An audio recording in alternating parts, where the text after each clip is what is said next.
even Trump supporters are admitting his campaign sucks. I love Trump. I love him to death, but I'm not a real big fan of his campaign. I'm not a real big fan of Chris LaCivita, Susie Wiles, and even J.D. Vance, who is a never Trumper. So it begs the question, why are we even here? I mean, he's right. Have you seen any of Trump's recent speeches? Kamala, you're fired. Get out of here. Go.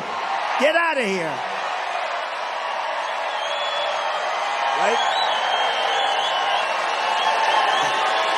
Get her out. Boom. That's all he's got? A quote from The Apprentice? And don't even get me started on how he's trying to defend J.D. Vance. And she called J.D. and I weird. He's not weird. He was a great student at Yale. He went to Ohio State, graduated in 2 years at the top of his class, and all of these different things. And we have this guy that's running a very failed state, who's had a terrible career. I mean, you have him saying they're weird. No, he's a weird guy. And she's weird in her policy. Who wouldn't want to have strong borders? Who doesn't want to have lower taxes? Oh, it's so much fun to watch how the weird label is getting under his skin. And if you want to get under his skin even more, talk about crowd sizes. And you said Harris's crowd sizes were AI and that there weren't people there. There's all kinds of video evidence and people who were there who have proven that false. Can you tell us about why you made that claim? Well, I can't say what was there, who was there. I can only tell you about ours. We have the biggest crowds ever in the history of politics. You know why he's having so hard of a time landing anything is because it's all repeat material. It's all old stuff that he's trying and it's not working anymore. He's trying the whole crowd size thing. He's doing the name calling thing. How dare you call me weird? You're weird. He's doing you're fired. He's bringing back you're fired. I mean, that's like 20 years old. He's bringing back old material. It's like when you get excited about a new movie coming out from a series that you like and you go watch the sequel and you're like, oh, this is worse than the episode than the one before. And that's what the Trump campaign is right now. They have no idea what they're doing. They're fumbling, they're struggling, and it's so fun to watch. Just watching him get upset about the fact that he was called weird. You know, you got to give Tim Walz a lot of credit about coming up with that label because it wasn't about, hey, these guys are dangerous, which they are to democracy. It wasn't about, hey, look at their policies and how he failed in his 4 years as president. It wasn't about, look at all of his failures. It was they're weird. And that got under his skin. And now he can't handle it. He goes, why are they calling us weird? I'm not weird. J.D. Vance, he did college in 2 years. And then he went to... The word weird got them. That shows you how weak these bullies are. And they're fumbling. And they're you saw in that first clip there, even their own followers are going, what's going on? This campaign is really suffering because what they got is they got old people that used to work on the campaign in the past. And they're coming back. They're trying to attack Kamala. They can't figure out how to attack Kamala. Do we go after her for being a woman? Do we go after her for being black? Do we go after her for being a Marxist? This whole Marxist thing is the craziest thing in the world. She's a communist. Really, you think Americans are going to fall for that? That she's a communist? That she's doing some kind of communist thing? America at the heart is a capitalistic society. I don't care if you brought Karl Marx back to run. He could not change. That's Bernie Sanders is the closest we've got to a Marxist, and he was not going to be elected.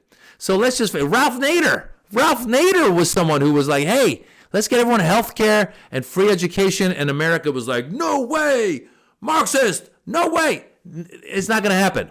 So these arguments are so dated, and the problem that we find is Trump has to go to the same well to get the same people that are at their hearts just bad people. He's got your Stephen Millers. He's got your Steve Bannon, who's in prison right now. He's got your Kellyanne Conways. He's bringing back Corey Lewandowski. He's that LaCivita guy. He's got all these people that are really bad people that don't know how else to think. They are using terminology from 10, 15, 20 years ago. Their whole attack. Trump was one of the big birthers, the birther movement of how he questioned Barack Obama's nationality. He tried it. He tried it with Kamala Harris. Oh, she was Indian and then she turned black. And where's she from? You got Laura Loomer, who's one of his supporters, was digging up Kamala Harris's birth certificate and trying to say that she's not American or she's not black. I mean, it's all so sophomoric and just people see past it now. It's like it's done. And he's done. He's cooked and he's old. And J.D. Vance is inexperienced. Really, if you really sat down and you took the candidates and you just laid out what they've done and their experiences and their leadership experiences and what they've done for other people, it would be a no-brainer. Kamala would just clean the floor with this guy. But you've got enough billionaires out there who are throwing a ton of money at the Trump campaign. This is, by the way, look up Citizens United. We all know it. It's where it allows people to throw millions and millions of dollars to a candidate. And it allows rich people to really influence an election, which should be illegal. It should not be the case. We're one of the only countries that allows us to do that. And so you have these rich people spending enough money to create ads to make people think that Donald Trump is out for them. We've known from the beginning Donald Trump was not out for them. Donald Trump has been out for Donald Trump since day one. Donald Trump is someone who actually he profited from his presidency. It came out that he made millions of dollars from his businesses during his presidency by getting people that came to see him from other countries to stay at his hotels. It came out that Egypt put $10 million into his campaign when he needed it. We know the whole Russia thing, which he claims is a hoax. It's not a hoax. There was Russian influence. All of this stuff is so obvious. And so you've got a guy who was basically willing to do anything the billionaires wanted, gave them the tax breaks, continues to give tax breaks, plays their game. Originally had said he didn't want TikTok, but then once the rich guy from TikTok came down and met him at Mar-a-Lago, goes, all right, I want TikTok. Originally criticized Elon Musk, but once Elon Musk said he'll kiss the ring, all right, I'll take you. He's willing to do anything for anyone that's willing to fill his pockets. And ultimately, he wants to stay out of jail because ultimately, if he were to lose the election, then the cases against him would probably, hopefully, go forward, and he could end up in prison or in some sort of legal trouble. The fact that he's even allowed to run right now is crazy. The fact that he tried to overthrow democracy on January 6th and he's still allowed to run is crazy. And yet, here we are.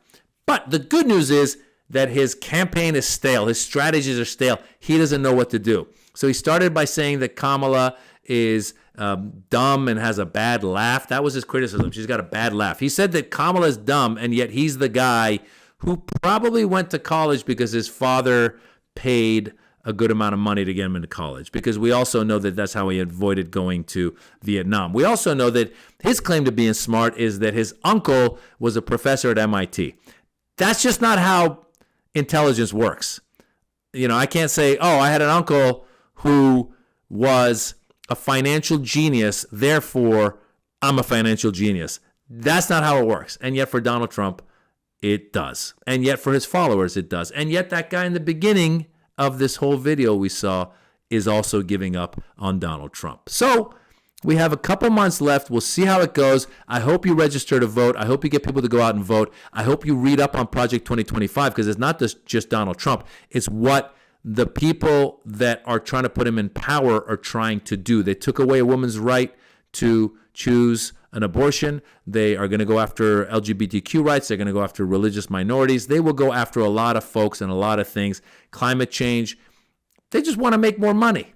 So you got to ask yourself, will you vote for the rich who want to keep making more money, or will you vote for your own interests and hopefully end up with someone who actually cares for you? Those are the questions. Guys, listen, I'm comedian Maz Jobrani. I've got a special on YouTube. It's called The Birds and the Bees. I want you to Google it. If you like it, watch it. It's on YouTube. It's right here. Enjoy it. Tell your friends. You don't enjoy it? Keep it to yourselves. See ya.